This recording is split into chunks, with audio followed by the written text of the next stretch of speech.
Bonjour. Vraiment, merci mes frères pour être là, parce que nous avons un certain nombre de questions qui nous embrouillent un peu l'esprit. On aimerait être éclairés. Aujourd'hui, j'ai une question qui m'est arrivée dans l'esprit, c'est l'invocation du feu.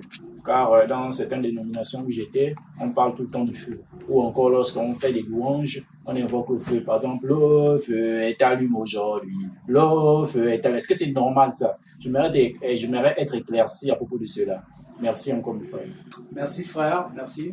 Nous allons tout de suite prendre notre Bible. Nous allons aller dans Luc 9, à partir du verset 51, du verset 51 à 56. Quelqu'un peut lire? Luc 9, 51. Lorsque le temps où il devait être enlevé du monde approcha, Jésus prit la résolution de se rendre à Jérusalem. Il envoya devant lui des messagers qui se mirent en route et entrèrent dans un bourg des Samaritains où lui préparaient un logement.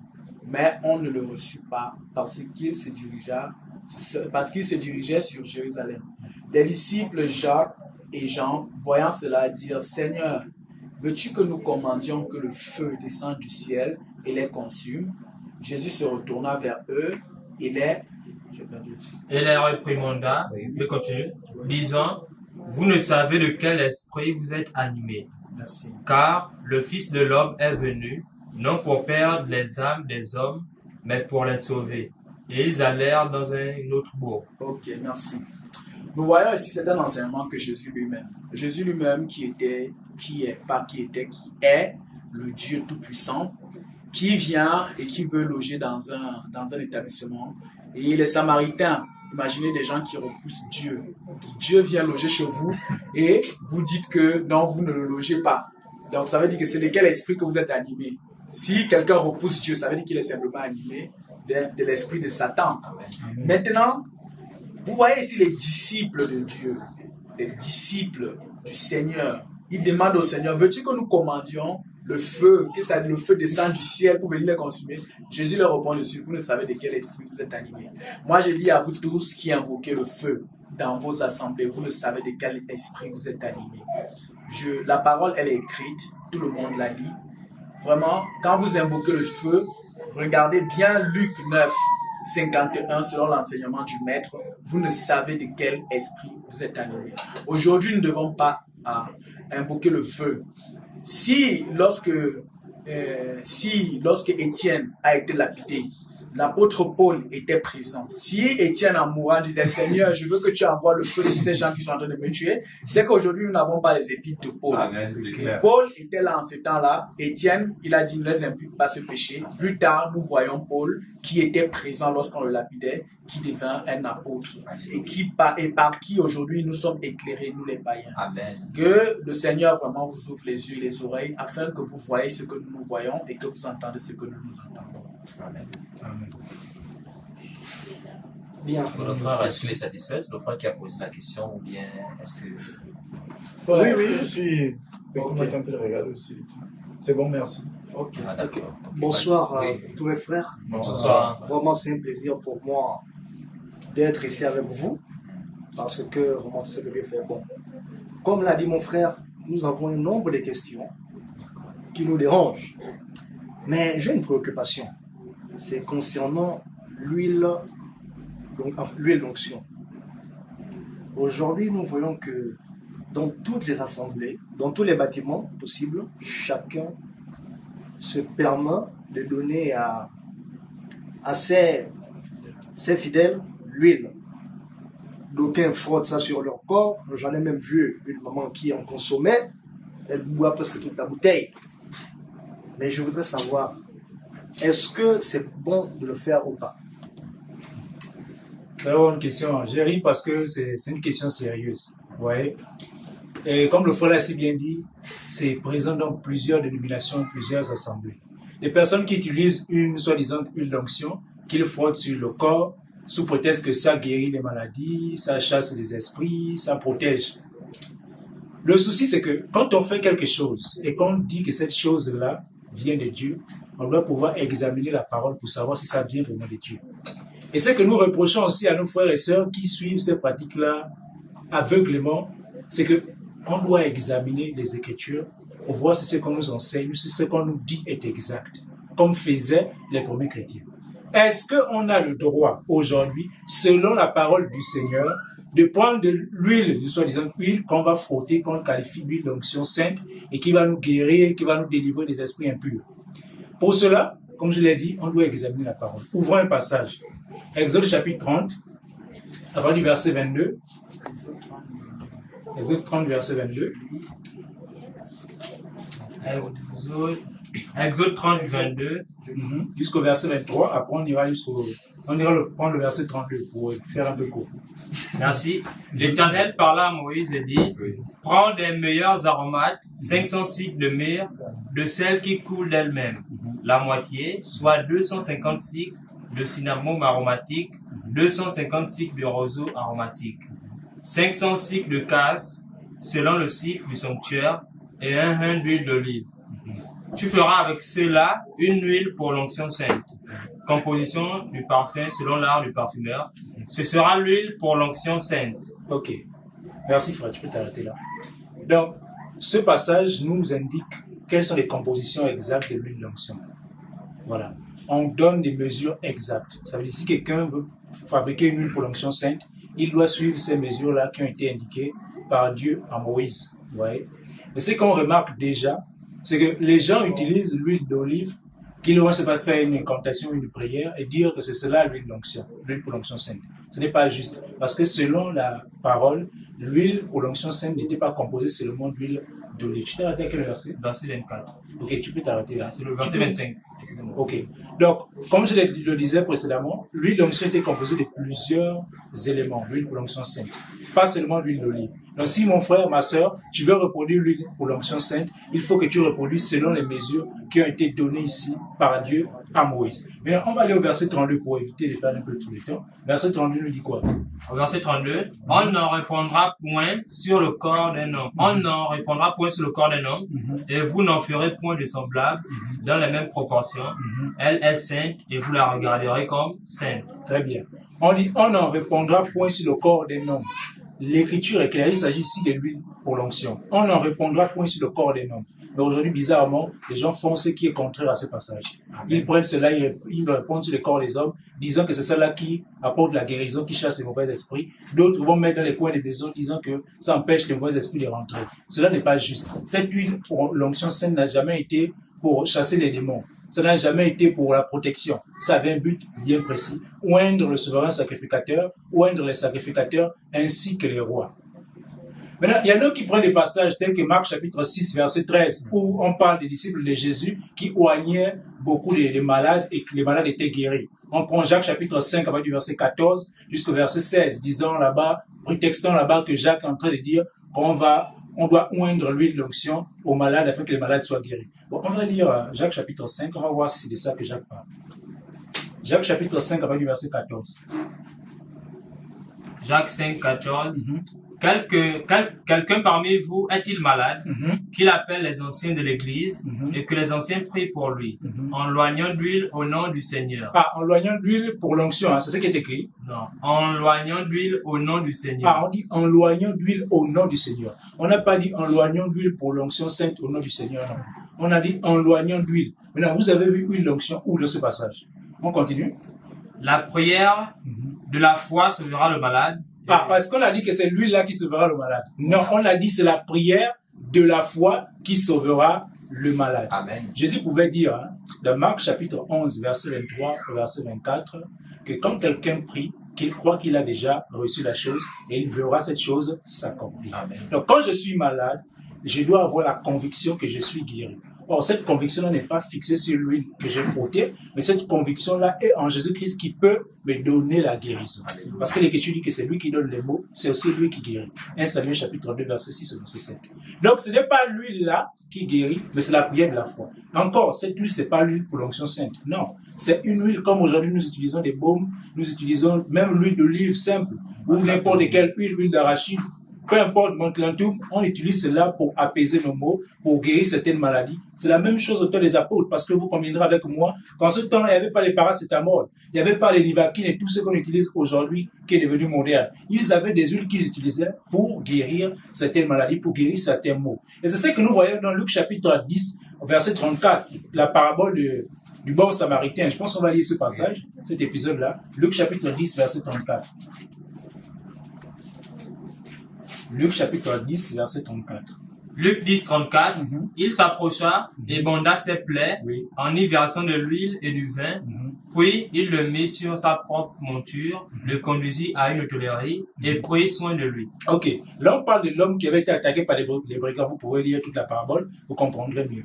Donc, cet homme-là, ce bon samaritain-là qui a aidé cet homme qui était attaqué par les brigands, il utilise pour quoi? Pour bander ses plaies, l'huile et le vin. Vous savez comme moi que le vin contient de l'alcool. Donc, il est capable d'apaiser les maux, voilà, de désinfecter les plaies. Donc, c'est pourquoi cet homme-là, ayant cette connaissance-là, il utilise l'huile qui a des versions, des vertus médicales. Il utilise également le vin qui a ces mêmes vertus médicales. Donc, ces passages arrêtés. Arrêtons de les utiliser pour dire qu'il s'agit d'une soi-disant une onction sainte qu'on doit oindre sur les gens pour qu'ils aient la guérison. Non, on doit se repentir. Repentez-vous de cette pratique parce que ce n'est pas conforme à la doctrine du Seigneur. Amen. Je voudrais rebondir très rapidement parce que le Seigneur nous éclaire tout le temps. On peut lire le même passage au moins 10 fois. Et 10 fois, le Seigneur va nous donner des révélations sur un même passage. C'est Jacques 5, au verset 13. La parole dit, quelqu'un parmi vous est-il dans la souffrance qu'il prie? Non, c'est plutôt le verset 14 qui m'intéresse. C'est quelqu'un parmi vous est-il malade, qu'il appelle les anciens de l'église et que les anciens prient pour lui en loignant d'huile au nom du Seigneur. Qu'il appelle les anciens et les anciens prient pour lui en loignant d'huile. Attendez, bizarrement dans ces assemblées-là, quand tu es malade, on te vend l'huile. Et les anciens, il n'y a pas d'anciens là-bas qui prient pour toi. Hein? Et il n'y a personne qui vient se réunir. C'est pas eux qui toignent. Hein? On te vend l'huile. On dit, tiens, va frotter. Ou bien tu bois, ça va te sauver. Bizarrement, il n'y a pas d'anciens. Et puis la parole dit qu'il appelle les anciens et les anciens prient pour lui en loignant d'huile. Donc c'est pendant la prière qu'on lui oint cette huile-là. Et la prière de la foi sauvera le malade. Mais bizarrement, ils ne font pas ça, non? Amen. Jésus dit, vous avez reçu gratuitement, donnez gratuitement. Comment on va commercialiser soi-disant une chose qui vient de l'Éternel? Ça, c'est l'esprit de Balaam, l'esprit de la cupidité. 2 Pierre chapitre 2, verset 1 jusqu'au verset 2 avait annoncé cela, qui viendra des faux docteurs qui, animés d'un esprit de cupidité, vont égarer la multitude. Donc, 2 Pierre 2, 1 à 2 parle de cela. Et le frère a été très clair. Il parle d'une huile naturelle qui a des vertus médicales qu'on peut appliquer pour soulager les maux. Il a parlé du vin également, qui était utilisé parce qu'en ce temps, la médecine n'avait pas avancé. Dans Luc chapitre 10, que le frère nous a donné tout à l'heure, il est question, dans la parabole d'un Samaritain qui applique cela, sur le corps d'un homme. Or, dans Exode 30, que nous avons lu au commencement, on voit que dans ce passage, Dieu interdit qu'on répande l'huile sainte sur le corps d'un homme. Ça veut donc dire quoi? Que Dieu s'est contredit lui-même. Dieu est dans la confusion. Le même Dieu a interdit que l'onction sainte touche le corps d'un homme, l'huile pour l'onction sainte. Le même Dieu, bizarrement ici, dans la parabole du bon samaritain, applique l'huile sur le corps d'un homme. Vous voyez? Donc, l'huile pour l'onction sainte, dans Exode chapitre 30, est complètement différente avec l'huile dont parle Jacques et l'huile que le frère vient de nous faire lire tout à l'heure. L'huile pour l'onction sainte, ce n'est pas uniquement l'huile d'olive, comme l'a dit le frère. C'était plusieurs plantes qu'il fallait assembler pour composer ce qu'on appelle l'huile d'onction sainte.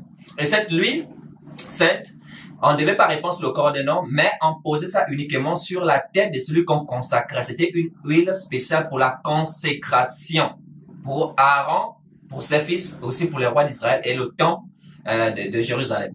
Or, qui est Aaron aujourd'hui? Aaron était souverain sacrificateur. Hébreux 4, verset 14 annonce que c'est nous qui sommes, c'est Jésus-Christ qui est le souverain sacrificateur, et Apocalypse 5, 9 à 10 dit que c'est nous qui sommes les sacrificateurs. Et vous pouvez lire ce passage, 1 Jean chapitre 2, verset 20 et le verset 27 atteste que notre onction, c'est le Saint-Esprit aujourd'hui. Donc, on mettait l'huile sainte sur la tête d'Aaron, qui était une prophétie de Jésus-Christ lorsqu'il a été baptisé par Jean dans Matthieu chapitre 3, 16 à 17, l'onction que le Saint-Esprit descendait sur lui. Vous voyez?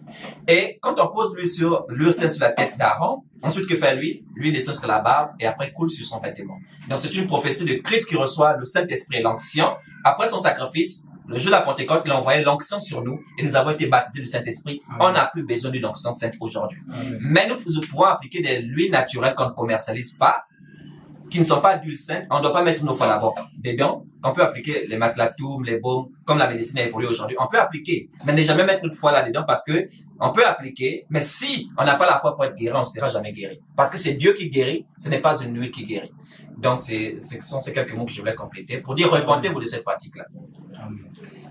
Est-ce qu'il y a une autre question? Oui. Pour moi, c'est tout un plaisir encore de partager avec vous. Je suis tout à fait d'accord avec tout cela. Mais moi aussi, j'ai une préoccupation concernant, en fait, le parler en langue.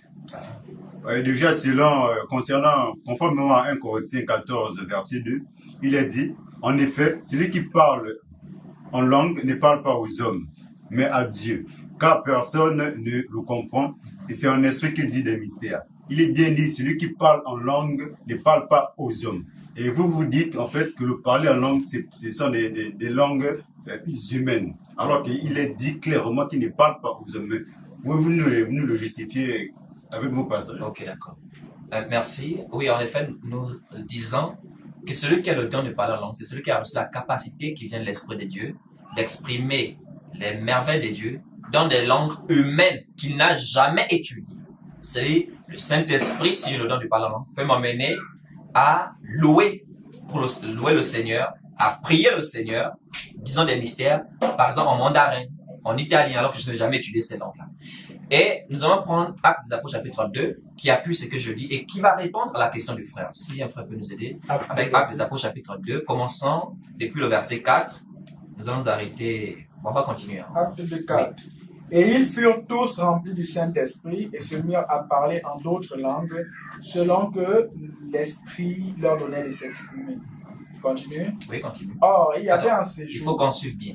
Ils furent tous remplis du Saint-Esprit et se mirent à parler en d'autres langues. C'est là où le don du parler en langue a commencé à se manifester. Continue. Or, il y avait un séjour à Jérusalem des Juifs, hommes pieux, de toutes les nations qui sont sous le ciel. Au bruit qu'il y Il y avait qui à Jérusalem? Les Juifs, hommes pieux. Ils étaient en séjour. En séjour. Ça veut dire qu'ils n'habitaient pas normalement à Jérusalem. Ils revenaient d'où? De toutes les nations qui sont sous le ciel. Donc, ça veut dire que ces Juifs sont nés dans ces nations. Ces Juifs connaissaient les langues de ces nations. Et ces Juifs étaient ce jour-là à Jérusalem pour célébrer la Pentecôte. Il faut bien qu'on suive. Continue. Au bruit qui eut lieu, la multitude accourut et elle fut confondue parce que chacun les entendait parler dans sa propre langue. Qui allait vers qui? Est-ce que ce sont les apôtres qui sont allés vers la foule ou bien c'est la foule qui se rend? Où étaient les apôtres? La foule qui va où étaient les apôtres. Donc ça veut dire que les apôtres étaient pour eux dans un esprit de prière et d'adoration. Ils n'ont pas invité la foule. Mais quand le Saint-Esprit descendait, lui, ça a provoqué un bruit violent. Donc ce bruit a attiré la foule pour se rendre au lieu où étaient les disciples parce que la foule était curieuse de savoir d'où provenait ce bruit-là. On continue. Au bruit qui eut lieu, la multitude accourut et elle fut confondue parce que chacun les entendait parler dans sa propre langue. Ça veut dire que ces Juifs qui venaient des nations étaient dans cette foule. Et quand elles arrivent, la foule arrive, on voit comment, en fait, c'est la foule elle-même, les personnes qui sont là qui remarquent que les apôtres sont en train de parler dans leur langue maternelle. Donc, chaque personne, par exemple, s'il y avait un juif qui revenait de l'Asie, il pouvait entendre, par exemple, Pierre qui est en train de parler en mandarin. Si, pour avoir, en ce temps-là, voilà, quelqu'un qui parlait français, un juif qui est né en France, s'il était là ce jour-là, il pouvait entendre Jean qui est en train de parler des merveilles de Dieu en français. Poursuivons la lecture. Ils étaient tous dans l'étonnement et la surprise, et ils se disaient les uns aux autres. Voilà, oui. Voici ces gens qui parlent de sont-ils. Attends. Est-ce qu'ils ont dit voici ces gens qui nous parlent? Non. Ils ont dit voici ces gens qui parlent. Parce que les apôtres ne parlaient pas à la foule. Eux, ils priaient, ils louaient. Donc, ils ne parlaient pas aux hommes, ils parlaient à Dieu. Continue. Ne sont-ils pas tous galiléens? Et comment les entendons-nous dans notre propre langue à chacun? Oui. Dans notre langue maternelle. Dans notre langue maternelle, dans notre langue chacun. Donc, quand nous disons que c'est la capacité de parler dans les langues humaines qu'on n'a jamais étudiées, c'est pas nous qui le disons, c'est l'Écriture qui le dit. Ces Juifs qui venaient des nations différentes entendaient les apôtres parler dans leur langue. Ils étaient étonnés disant, mais Ceux qui parlent, ils sont galiléens. Ils sont galiléens, ils ne sont pas censés parler dans ma langue maternelle. Mais comment est-ce possible? Donc ils étaient étonnés. Mais qu'est-ce que la suite nous dit? Pape, On cite les langues qui étaient là ce jour-là, oui. Ce départ. Mède, Oui. Élamite, Élamite. ceux qui habitent la Mésopotamie, Oui. la Judée, La Judée, la Cappadoce, le Pont, l'Asie, Mhm. la Phrygie, Oui. la Pamphylie, Oui. l'Égypte, le territoire de la Libye voisine de Cyrène, Oui. et ceux qui sont venus de Rome, De Rome, juifs et prosélytes, crétois et arabes. Crétois et arabes. Oui. Comment les entendons-nous? parler dans nos langues des merveilles de Dieu? Ils parlaient quoi? Les merveilles de Dieu. Donc, ce sont les sacrifices des louanges qu'ils adressaient au Seigneur. Continuons. Ils étaient tous dans l'étonnement Oui. et ne sachant que penser, ils se disaient les uns aux autres. Que veut dire ceci? Waouh! Qu'est-ce que cela veut dire? Continue. Mais d'autres se Notez bien, on dit moquaient d'autres. D'autres se moquaient. et disaient, Oui. ils sont pleins de vin doux. Ok, nous arrêtons d'abord. Ça veut dire, dans la foule, il y a ceux qui entendaient, qui captaient ce que les apôtres disaient. Parce que le frère a soulevé 1 Corinthiens 14, verset 2. Celui qui parle en langue ne parle pas aux hommes. En effet, lorsqu'on prie, on ne prie pas à un homme, on prie Dieu. Parler en langue, c'est exprimer les sacrifices de louange et la prière au Seigneur. Or, la prophétie, on ne s'adresse pas à Dieu. On s'adresse à un homme. Quand je prophétise, je parle à un homme. Voici, ainsi parle l'Éternel. Ainsi te parle l'Éternel. Vois-tu? Mais quand je suis dans le parler en langue, en fait, je suis dans un état de prière et de sacrifice de louange où j'adresse des merveilles. Et si vous voulez mieux comprendre, on donnera tout à l'heure en passant dans le Corinthiens 14 qui appuie ce que je suis en train de dire. Il est question de chanter des cantiques et de prier au Seigneur. Or, on ne prie pas un homme et on n'adresse pas les cantiques à un homme, on adresse au Seigneur. Maintenant, si nous le don de parler en langue, on peut exprimer ces cantiques-là, ces mystères-là, dans les langues des hommes. Et c'est ce qui s'est passé le jour de la Pentecôte, d'où la foule qui était étonnée disant, mais ces hommes qui parlent, ne sont-ils pas tous galiléens? Comment est-ce que nous les entendons dans nos langues maternelles à chacun? Et ça, c'est une partie de la foule qui disait cela. Là, c'était les Juifs qui revenaient des nations. Mais l'Écriture dit après, mais d'autres se moquaient et disaient, ils sont pleins de vin doux. Donc, il y avait deux groupes ces jours-là. Les Juifs qui revenaient des nations et ceux qui étaient nés sur place. Ceux qui sont d'origine même juifs, qui sont nés, qui n'ont pas grandi dans les nations. Donc, eux, ils ne comprenaient pas ce que disaient les apôtres. C'est pourquoi ils se moquaient des apôtres. Et c'est normal qu'ils se moquent. Pourquoi? Parce que moi, par exemple, qui ne comprends pas mandarin, si quelqu'un se met à parler mandarin ou arabe, bizarrement, j'ai envie de rire parce que l'accent, en fait, me fait rire. Pourtant, lui, il dit des choses sérieuses. Vous voyez? Donc, ils ne comprenaient pas ce que les apôtres étaient en train de dire. Tandis que ceux qui provenaient des autres nations entendaient et comprenaient ce que les apôtres disaient. Frère, continue la lecture, s'il te plaît. Alors Pierre, Oui. se présentant avec les 11, éleva la voix et leur parla en ces termes. Hommes juifs, Hommes juifs. et vous tous qui séjournez à Jérusalem. Ok, c'est bon, on s'arrête. Donc, on voit que Pierre parle bien des deux groupes dont j'ai parlé tout à l'heure. Il y a les hommes juifs et ceux qui séjournent à Jérusalem. C'est ce que disaient les juifs qui avaient les langues des nations qui étaient là et ceux qui ont grandi, qui sont nés là, qui ne comprenaient pas ce que disaient les apôtres. Maintenant, l'interprétation ici, c'est pour qui? S'il y a un groupe qui comprend, un autre qui ne comprend pas, il faut que tous puissent comprendre. D'où l'utilité de ramener ce qu'on exprime dans une langue étrangère, dans la langue locale, pour que tous soient édifiés. Et je vous remercie, s'il vous plaît, que quelqu'un me lise rapidement 1 Corinthiens 12, verset 10. 1 Corinthiens 12, verset 10. 1 Corinthiens 12, 10. Oui.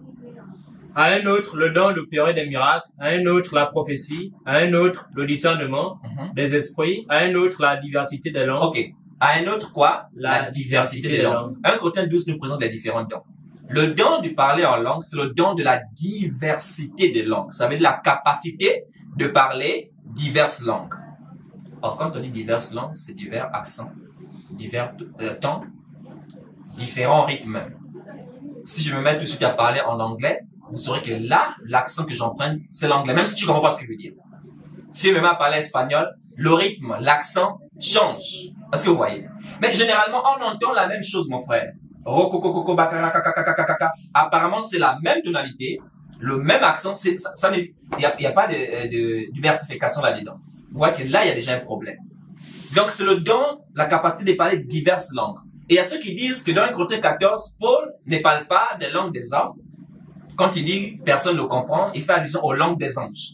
S'appuyant sur 1 Corinthiens chapitre 13, qu'ils ont tordu le sens. Revenons à 1 Corinthiens chapitre 14 pour comprendre si Paul parlait des langues des hommes ou des langues des anges. 1 Corinthiens 14, verset.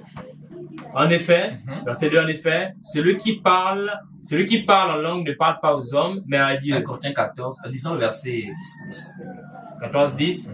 quelque nombreuses que puissent être dans le monde les diverses langues, Oui. il n'en a aucune qui ne soit une langue illégible. Il a parlé de quelle langue?